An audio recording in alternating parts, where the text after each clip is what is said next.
How do you get your prediction of the Doge crash and the Bitcoin crash? I'd like to welcome Pablo to the Incubator.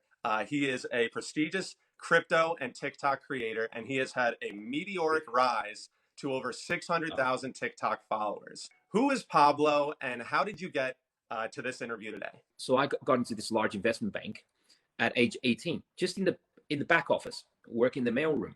And any one of you guys can do that. You can do that. It's not hard to find a cleaner's job or whatever. And it's kind of like your typical pursuit of happiness story.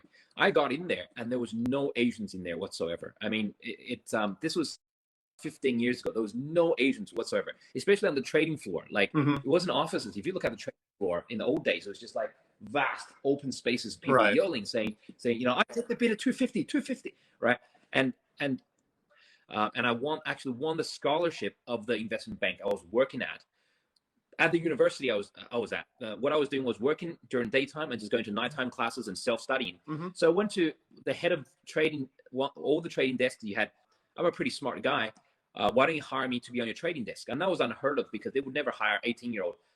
They just look at the results and they thought, okay, we should give this guy a shot. So I was 18 and a half and I was put on the trading desk after about 6 to 8 months of working in the mailroom. To be honest, I think I was young and I had put myself under way too much pressure.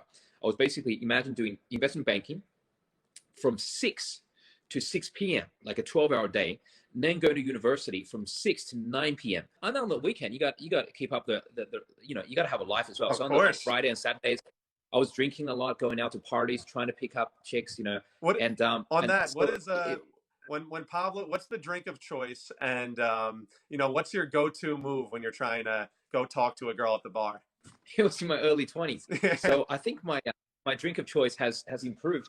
But it was basically like Jack and Coke, Jack Daniels and Coke, and a lot of times back then it was I don't think I had any moves back then, so it was basically just go up and say hello, say whatever. Unlike trading, was totally unplanned, without strategy, and it's just like, see whatever happens. You'd rather, you think the markets are more predictable than whatever the girl's going to say back to you. Or how do you get your prediction of the Doge crash and the Bitcoin crash? Basically, what had happened was there was a head and shoulder pattern forming on the Bitcoin chart. I spoke about this many times, and you could just see it. So basically, like, that's a massive head and shoulders that it took 3 months to form and had already broke. And then we got down to about 40, right? And we could all see there was a massive support level. Everyone agreed there was a support level at 42 because that was at 42. Where do you think Bitcoin's going to be a year from now? A year from now. A year from now.